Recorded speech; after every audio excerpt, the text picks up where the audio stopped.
नमस्कार सभी दर्शकों का स्वागत है। इस समय पोंटा साहिब से जुड़ी एक बड़ी अपडेट से हम आप लोगों को रूबरू करवा देते हैं। एक और हादसा हुआ है और भयानक हादसा हुआ है और आप देखेंगे तो आप अंदाज़ा लगाइए कि लगातार पोंटा साहिब के जो इलाके हैं वहाँ पर पिछले 3-4 दिनों से लगातार दुर्घटनाएं हो रही है। अभी जो ताज़ा मामला है पोंटा साहिब और पुरवाला मुख्य सड़क पर, इससे पहले कल आपने देखा था परसों भुंगरनी के समीप एक एक्सीडेंट हुआ था, वो भी ट्राला ही था। और आज यहाँ पर हुआ है, ये देखिए कितना खतरनाक ये तरीके से एक्सीडेंट हुआ है कि इतना भारी भरकम पेड़ भी जो है वो इसकी टक्कर लगने से जो है वो टूट चुका है। और आप सोचिए उधर से जब ये ट्रक आया, अगर ये पेड़ नहीं होता तो सीधा इस घर को कितना भारी नुकसान यहाँ पर हो सकता था। इसका ट्रक का जो मुंह है, जो इसका कैबिन है, वो पूरी तरह से टूट चुका था और उसे यहाँ से फिर निकाल लिया गया है। लेकिन आप इस ट्रक की कंडीशन देखकर आप अंदाज़ा लगाइए और इस पेड़ की कंडीशन देखकर आप अंदाज़ा लगाइए कि कितना भयानक ये एक्सीडेंट रहा होगा। निसंदेह ओवरलोड की वजह से भी घटनाएं हो रही है, क्योंकि ओवरलोड ट्रकों में जमकर भरा जा रहा है और उसके साथ ही जो है बेपरवाही से कई बार वाहन चलाए जा रहे हैं, वो भी सामने आ रहा है। यहाँ पर क्या घटना घटी है हम नहीं कह सकते, लेकिन लगातार इस तरीके से हादसे हो रहे हैं। पिछले 2 दिन पहले आपने देखा है कि नवादा में भी इसी तरह से ट्रक ने तारें तोड़ दी थी और यहाँ भी कुछ ऐसा ही हुआ है। हालांकि इसमें किसी के हताहत होने की कोई सूचना नहीं है। ड्राइवर वगैरह सब ठीक है, सब ठीक हैं। जो चालक हैं, जो इसमें करेक्टर थे, वो सुरक्षित हैं। लेकिन कितना बड़ा ये हादसा हो सकता था, ये आप इन तस्वीरों से ही अंदाज़ा लगा सकते हैं। कि अभी आप देखिए ये पेड़ की जड़ भी यहाँ पर दिख गई है। मतलब ये पेड़ नहीं होता तो ट्राला तो सीधा उस घर में चला जाता और पेड़ टूट चुका है। ये देखिए, आप अंदाज़ा लगाइए कि कितना भयानक वो मंजर रहा होगा। 4 बजे ये कब एक्सीडेंट हुआ?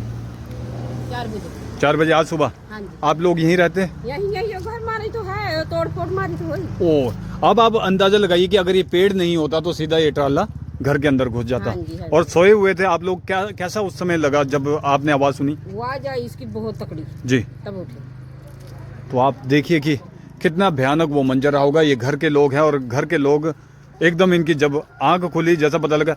आप भी यहीं रहते हैं? हाँ जी। आप भी यहीं रहते? अच्छा, ये आपका घर है? अच्छा, कब ये घटना बताएंगे तो?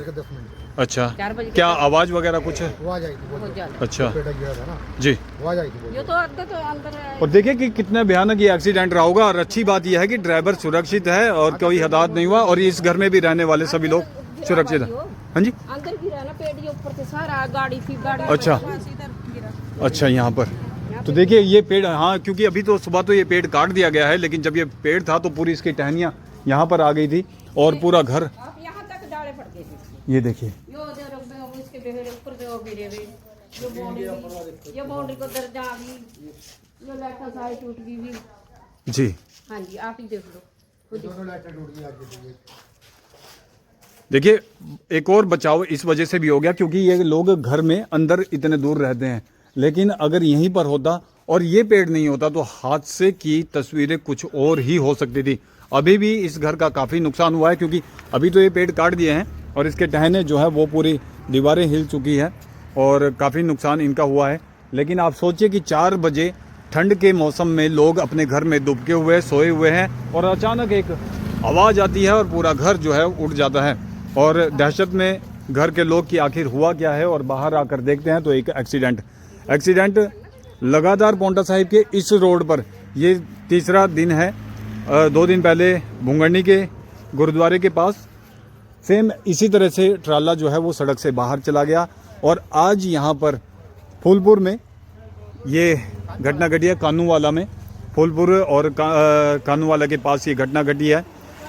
पांवटा साहिब और पुरवाला मुख्य सड़क पर ये कानूवाला में ये घटना घटी है और यहाँ ये घर के लोग जो है वो सहमे हुए हैं। बचाव हो गया है और बचाव इस पेड़ की वजह से हुआ है। उधर से ट्रक आ रहा था और अचानक जो है वो सड़क से बाहर अनियंत्रित होकर चला गया। हम आपको तस्वीरों के माध्यम से दिखाएंगे, आप अंदाज़ा लगाइए कि किस तरह से जैसे ही ट्रक बाहर आता है और ये मिट्टी यहाँ पर, क्योंकि बारिश हुई है, बारिश की वजह से पूरा इलाका जो है वो कच्चा है और ये कच्चा इलाका होने की वजह से जैसे ही टायर बाहर आता है और ये एकदम जो है गाड़ी सड़क से बाहर हो जाती है, क्योंकि कच्चा है। जैसे ही कच्चे में उतरी गाड़ी और जाहिर सी बात है कि अंडरलोड तो कोई वाहन चलता ही नहीं है, तो ओवरलोड और इस तरीके का घटना अब आम हो चुकी है यहाँ पर बात। और लगातार हम आपको ये तस्वीरें जो है वो पांवटा साहिब से दिखा रहे हैं। अब पुलिस मौके पर पहुँच चुकी है और इस पूरे मामले की जो है वो जांच में जुट चुकी है कि आखिर घटना की वजह क्या रही होगी। लेकिन अच्छी बात यह है कि कोई हताहत नहीं हुआ है, ये घर भी सुरक्षित है, यहाँ के लोग सुरक्षित हैं, अच्छी बात यह है। और दूसरी बड़ी बात यह है कि जो आप देख रहे हैं ट्रक का जो मुंह पूरी तरह से यहाँ पर पिचक चुका था, उसमें जो ड्राइवर था, परिचालक था, वो भी सुरक्षित है। फिलहाल मशीन आ चुकी है और इन्हें निकालने का यहाँ से प्रयास किया जा रहा है। क्या बोल रहे थे जी? ऐसे बोलते थे ना, हम बोलते थे ना भाई आप भी देखो, गाड़ी को तो देख रहे हैं, हमारे को भी देखो। कहे नहीं, ऐसा काम तो हम रोज करते हैं, रोज होता है। ये कौन बोल रहा था? ये वो उनका गाड़ी वाले आए थे। होगा, हमारे को नहीं पता, मैनेजर होगा। अच्छा, कौन होगा। तो देखिए ये भी एक चिंता का विषय है कि इस तरह की लैंग्वेज अगर आप इस्तेमाल करेंगे तो जाहिर सी बात है कि कोई भी इस तरीके की लैंग्वेज स्वीकार नहीं करेगा। आपको काम करना है, काम के तरीके से आप काम करिए। नुकसान हो जाता है तो नुकसान की जिस तरीके से बातचीत होती है आपको वो भी रखनी चाहिए। ये कोई लैंग्वेज नहीं होती और इस लैंग्वेज से जो है लोगों में रोष है, आप इस बात को ध्यान रखिएगा। और हमारी शासन प्रशासन से भी यही गुहार है कि इस और थोड़ा ध्यान दिया जाए, क्योंकि अभी तो इस तरीके के एक्सीडेंट हो रहे हैं और अच्छी बात है कि अभी तक कोई दुर्घटनाएं, जानी मानी नुकसान यहाँ पर नहीं हो रहा है। लेकिन अगर जानी मानी नुकसान होने के बाद ही आप सचेत होंगे तो उसका क्या फ़ायदा। आपने देखा है कि पिछले महीने दिसंबर के शुरुआती हफ्ते में खोड़वाला में एक युवक की मौत हुई थी, लेकिन उसके बाद किस तरीके के लगातार यहाँ पर अब एक्सीडेंट हो रहे हैं। थोड़ा कहीं ना कहीं इस पर गौर करने की ज़रूरत है और इस पर जो है विचार विमर्श करने की ज़रूरत है कि किस तरीके से यहाँ पर जो है वाहनों की आवाजाही हो और किस तरह से ये लगातार ये तीसरा दिन है। आप सोचिए कि नवादा में पूरी तारें टूट चुकी थी और लगभग 2 बजे तक वहाँ पर ट्रक खड़े रहे। उसके बाद अगले ही दिन भुंगरनी में ये एक्सीडेंट हुआ था, वहाँ भी ट्राला गिरा हुआ था और एक यहाँ पर आज ये दुर्घटना होगी। आप उसकी तस्वीरों से आप अंदाज़ा लगाइए। ये घर है और अगर ये पेड़ नहीं होता तो हादसे की तस्वीरें कुछ और ही हो सकती थी। तो हमारी गुजारिश है कि थोड़ा इस पर विचार विमर्श किया जाए। फिलहाल के लिए इतना ही, दीजिए इजाज़त। मैं था आपके साथ आपका अपना प्रेम वर्मा राजपुरिया।